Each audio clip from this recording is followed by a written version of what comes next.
वोकहार्ट हमने एक बार बात की थी, अब देखिए बात करते करते ये अभी 13% ऊपर था और अभी भी इनफैक्ट एज वी स्पीक 12.5% ऊपर और ये पूरे मिड कैप फार्मा स्पेस में अब देखिए यार काफ़ी अच्छा रुझान। वोकहार्ट मेरा मिहिर कभी भी आपको आश्चर्यचकित नहीं होना चाहिए। ये स्टॉक ऐसा है कि कुछ भी कर सकता है। ये है ही ऐसा, ये सीमित दायरे में रहना ही नहीं आता है इसको। ये या तो एकदम ऊपर। एक दो स्टॉक्स और दिखाता हूँ जो जी बिजनेस के हिट कॉस्ट उसमें आप देखिए। एक आप देखिए जियोजित पीएनबी परिवार, आज हमने इस पर सुबह 41 का टारगेट दिया था, वो टारगेट हिट हुआ, strong move I mean.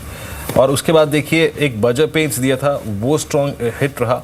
ABB, Lupin, सारे के सारे अगर आप देखिए काफ़ी स्ट्रॉन्ग मूव। और आई थिंक मैं बीएचएल के कल जब डेरिवेटिव्स के स्टैटिस्टिक्स देख रहा था, आई मीन मैं फॉर द टाइमिंग आपकी स्क्रीन से एबीबी को हटा देता हूँ, मैं आपको हटा देता हूँ, आपके ये एलएनटी हटा देता हूँ। सिर्फ मैं अगर टेक्निकल पर्सपेक्टिव से बात करूँ बीएचएल के बारे में, बीएचएल ने इस सीरीज़ का जो बेस था ना, याद रखिए बीएचएल का जुलाई सीरीज़ का बेस था 133.34, उसको रिस्पेक्ट थी। और कल की कैंडल ने इंडिकेट किया था कि बॉस में नीचे जाने को तैयार नहीं 133 के, और उसके बाद इसने आज पुल बैक दिया। लेकिन मानस अब प्रश्न ये है कि 145 के ऊपर कैपिटलाइज करेगा तो शायद पार्टिसिपेट करने का मजा है इस स्टॉक में। क्या कहते हैं आप? 13 लाख से जुड़े यहाँ पे। आउटस्टैंडिंग वाई करीब 3.25 करोड़ का है यहाँ पर, 4.25 करोड़ का, माफ कीजिएगा। देखिए 2 दिन पहले के मूव को देख के ऐसा लग रहा था कि शायद एक छोटा सा करेक्शन आएगा जिसमें स्टॉक 130 के आसपास जाने के बाद फिर से रिवर्सल दिखाएगा, क्योंकि जो मीडियम टर्म चार्ट्स हैं वो अच्छे लगते हैं। ऐसा लगता है कि आने वाले टाइम में 200 दिनों का मूविंग एवरेज ब्रेक होगा जो कि 148 के आसपास है, 160 162 के लेवल्स देखने को मिलेंगे। बट अगर ट्रेडिंग कॉल लेना हो तो मैं समझता हूँ कि अब शायद 148 के ऊपर ही आपको ट्रेडिंग कॉल लेना पड़ेगा, उसके ऊपर बाई करें, स्टॉप लॉसेस उस केस में 143 के लगाएं। बट करंट लेवल्स में मैं सोचता हूँ थोड़ा सा इंतजार करें तो बेहतर रहेगा। जी बिल्कुल। चलिए इस बीच बात करते हैं आईपीओ मार्केट की फिर से एक बार। कल एक की लिस्टिंग है, दूसरा जो आईपीओ है वो फिलहाल खुला हुआ है, लेकिन आज एटलीस्ट अभी तक पूरी तरह से सब्सक्राइब नहीं हुआ। एडवांस एंजाइम्स, इसकी अगर हम बात करें, अब यहाँ पर जो कंसर्न है, हालांकि निश स्पेस में कंपनी ऑपरेट करती है, लेकिन कंसर्न्स जो है वो इनकी वैल्यूएशन को लेकर है। तो हो सकता है इन्वेस्टर के लिए बहुत ज़्यादा टेबल पे कुछ छूटा हुआ ना भी हो। संदीप हमारे साथ हैं ये बताने के लिए कि करना क्या चाहिए इस इशू पर। संदीप बताइए।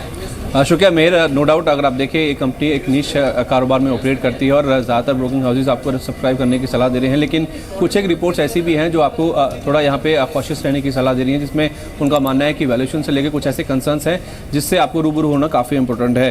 पहली बात तो अगर आप देखिए इस आईपीओ में इस कंपनी को करीब 50 करोड़ रुपये के आसपास की रकम मिलेगी, लेकिन ओएफएस का बड़ा हिस्सा है इसमें। प्रोमोटर ग्रुप अगर आप देखें वो अपनी जो हिस्सेदारी है वो ऑफलोड कर रहे हैं। करीब 5 ऐसे प्रोमोटर्स हैं जो कि साइजेबल स्टेक रखते हैं और वो अगर आप देखें करीब 80.5% के आसपास की हिस्सेदारी होल्ड करते हैं, और आईपीओ के बाद उनकी जो हिस्सेदारी है वो घटकर 66.5% के आसपास की हो जाएगी। जितनी ज़्यादा प्रोमोटर हिस्सेदारी रहती है उतना ज़्यादा प्रोमोटर का कॉन्फिडेंस वो कंपनी पर जताती है, और जिस तरह से हिस्सेदारी कम हो रही है शायद ये कंसर्निंग फैक्टर हो सकता है।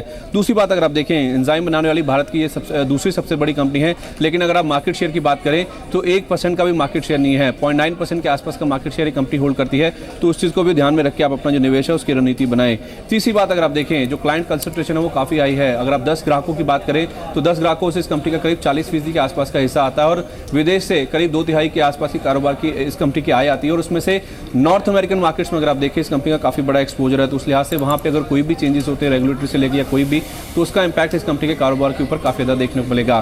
तीसरी बात अगर आप देखें, चाइना से जो कॉम्पिटिशन है वो काफ़ी तेज़ी से बढ़ रहा है, वो इस कंपनी की जो आने वाले अर्निंग्स है उसके ऊपर कहीं ना कहीं डेंट डाल सकता है, क्योंकि इंडिया और चाइना ये 2 ऐसे मार्केट हैं जो कि एंजाइम मार्केट में अगर आप देखें काफ़ी ज़्यादा एक्टिव है। तीसरी बात, जैसे मेहर आप कह रहे थे कि वैल्यूएशन इस कंपनी को लेकर काफ़ी ज़्यादा कंसर्न वाले हैं, चाहे पीई के बेसिस पे देखें चाहे प्राइस टू बुक वैल्यू को देखें, इसके कंपनी जो वैल्यूएशन है वो काफ़ी महंगे हैं। आप प्राइस टू बुक वैल्यू की अगर आप बात करें तो करीब 6-6.25 गुना के आसपास के मल्टीपल आपको नजर आएंगे, और FY17 का अगर आप अनुमानित EPS देखें वो करीब 36 रुपये के आसपास है, जिसके आधार पर करीब 25 के आसपास के मल्टीपल पर फिलहाल अगर आप देखें तो आईपीओ आपको नजर आएगा। जबकि ग्लोबली अगर आप देखें जो बाकी सेक्टर कंपनीज हैं 17 टाइम्स के आसपास ऑपरेट करती है, और वैसे भी जिस तरह के वैल्यूएशन की कंपनी कमांड कर रही है बाकी ग्लोबल पीयर्स के मुकाबले जो स्केल ऑफ ऑपरेशंस हैं वो काफ़ी छोटे हैं। तो ये कुछ ऐसे कंसर्निंग फैक्टर्स हैं जिसमें आपको ध्यान रखना चाहिए इस आईपीओ में निवेश करने से पहले। राजेश, आपने संदीप को सुना इनफैक्ट अगर आप देखें, और आई थिंक वैल्यूएशन पैरामीटर्स में मैं ही दिख रहा था।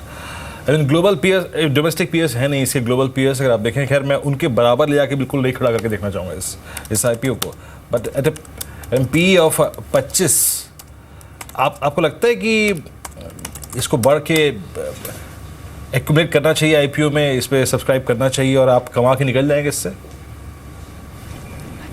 देखिए, कमा के निकलने की बात तो ऐसी है कि कहना मुश्किल है, क्योंकि आजकल आईपीओ में कुछ समझ नहीं आ रहा। अभी कुछ दिन पहले आप देखेंगे क्वेस कॉर्प में रिकॉर्ड सब्सक्रिप्शन हो गया था, तो वो एक जुदा मसला है। लेकिन जहाँ तक वैल्यूएशन की बात है, मैं पूरी तरीके से सहमत हूँ सुमित से कि जो भी वैल्यूएशन है बहुत ऊंचे के वैल्यूएशन है, और इसमें एक्चुअली फंडामेंटली कुछ नहीं बचता है जिसमें आप निवेश करें।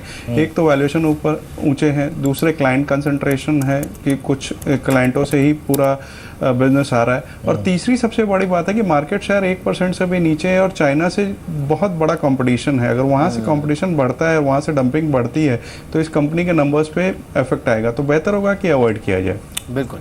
लेकिन अजय, ये जो राजेश ने बात कही ना, ये काफ़ी इंपॉर्टेंट है कि आजकल आप देखिए जो हो रहा है प्राइमरी मार्केट में, अब आपका व्यू क्या है? बिकॉज इसमें typically at some point market उस जोन में जाएगा जिसमें प्राइमरी मार्केट में लोग देखे बगैर क्वालिटी इन्वेस्ट करना शुरू कर देंगे।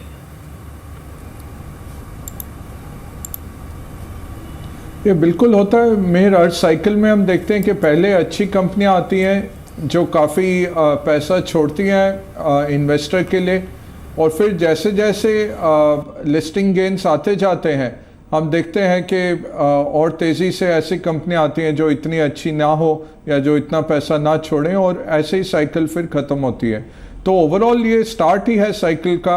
बहुत सालों के बाद हमने पिछले कुछ क्वार्टर्स में देखा है अच्छा प्रदर्शन आईपीओस का आते हुए। तो अभी तो हम कहेंगे कि शुरुआत ही है साइकिल की। वो डर अभी इतना नहीं है, थोड़ा टाइम लगेगा, बट वो साइकिल आएगा ऐसे। अभी जो हम देख रहे हैं लिस्टिंग गेन्स अच्छे आ रहे हैं और ओवरऑल लोगों को अच्छे गेन्स हैं, इसलिए हम ओवर सब्सक्रिप्शन देख रहे हैं। स्पेशली एचएनआई सेगमेंट अगर देखें, जो लोग पैसा उठाते हैं मार्केट से और फिर लगाते हैं आईपीओस में, वो काफ़ी तेज़ी के साथ ग्रे प्रीमियम देख के पैसा लगा रहे हैं आईपीओस में। अजय जी, बहुत बहुत शुक्रिया आप इस कार्यक्रम में शामिल हुए, सभी सेक्टर्स पे और इनफैक्ट आईपीओ मार्केट पे भी बात की आपने, बहुत बहुत शुक्रिया। इस बीच अगर आप देखें प्राज इंडस्ट्रीज़, आपने देखा आपकी स्क्रीन पे ऑलमोस्ट हाई पर। दरअसल अगर आप देखें जो सरकार की इनफैक्ट रणनीति रही है, तो जो बायोफ्यूल्स हैं सच एज बायोडीजल, इथेनॉल, इनको जिस तरीके से प्रमोट कर रहे हैं, एथेनॉल की अगर आप देखें ब्लेंडिंग 10% अगर आप देखें शुरू हो गई। आई थिंक ये प्राज इंडस्ट्रीज जैसी कंपनी को देखें इनफैक्ट बहुत अच्छी खबर है। इनका रेवेन्यू डेस्टिनेशन और मजबूत होगा इससे 9355 पर। एक बार प्लीज़ इसके ईयरली चार्ज दिखाएंगे, एग्जैक्टली ईयरली चार्ज पे क्या कर रहा है। इसने बीते 6 महीने में तो काफ़ी स्ट्रॉन्ग प्राइस परफॉर्मेंस दी है। मानस, प्राज इंडस्ट्रीज आई थिंक 9350 पे है, आप इसको 9500 के ऊपर बाय करना चाहेंगे? अभी स्टेट ऑफ कन्फ्यूजन बना हुआ है कि डिलीवर कर पाएगा नहीं कर पाएगा, क्या करना चाहेंगे इस चार्ट पे आप? देखिए, पूरे एक साल के अगर चार्ट देखें तो वो हायर रेंज 100 और 102 रहती है और लोअर रेंज 80 और 84 के बीच में रहती है। तो इसी रेंज में स्टॉक मूव कर रहा है। मैं नहीं समझता कि कोई बहुत बड़े मूव की उम्मीद करनी चाहिए। हालांकि ये ज़रूर है कि आज का मूव देख के ऐसा लगता है कि शायद स्टॉक एक बार फिर से 100 या 102 की रेंज को टेस्ट करेगा। तो केवल उतना कहा जा सकता है। मैं समझता हूँ कि 91 का स्टॉप लॉस ज़रूर रखना चाहिए स्टॉक में। बिल्कुल। चलिए, इस बीच साक्षी हैं हमारे साथ ये बताने के लिए कि BTST कॉल्स कौन सी है जिस पर आप नजर रख सकते हैं। साक्षी, बताइए। शुक्रिया मेयर। शुरुआत करेंगे आज विकास सालुंके की कॉल्स के साथ। इनकी पहली पिक है मैक्लॉयड रसल पर खरीदारी की राय दी है। टारगेट बताया 218 का, स्टॉप लॉस हम नीचे में लगा सकते हैं 202 का। इनकी अगली पिक ऑटो एंसरी स्पेस से मोहम्मद हसन सुमी पर है, खरीदारी की सलाह यहाँ दी है। टारगेट बताया 320 और स्टॉप लॉस हम नीचे में लगा सकते हैं 302 का। जगदीश ठाकर की तरफ से 2 कॉल्स हैं। हेल्थ केयर स्पेस से कैडला को चुना इन्होंने खरीदारी के लिए। टारगेट बताया 385 का, स्टॉप लॉस हम नीचे में लगा सकते हैं 364 का। IOC पर भी ये पॉजिटिवली बेट कर रहे हैं। BTST ट्रेड रेकमेंड किया यहाँ, टारगेट बताया 520 का, स्टॉप लॉस BTST ट्रेड के लिए लगा सकते हैं हम यहाँ पर 509 का। AK प्रभाकर की तरफ से कॉल्स है। पहली पिक इनकी महिंद्रा हॉलीडेज पर है, टारगेट बताया यहाँ पर 432 का और स्टॉप लॉस नीचे में हम मेंटेन कर सकते हैं 414 का। इनकी आखिरी पिक टाटा केमिकल्स पर है। आज टाटा ग्रुप के सभी शेयरों में अच्छी तेजी भी देखने को मिली थी। टाटा केमिकल पर बेट कर रहे हैं 472 के टारगेट्स के लिए, स्टॉप लॉस मेंटेन कर सकते हैं हम 454। ओके साक्षी, आपने 6 कॉल्स बताई, उसके बाद कुछ और। शुक्रिया आपका साक्षी।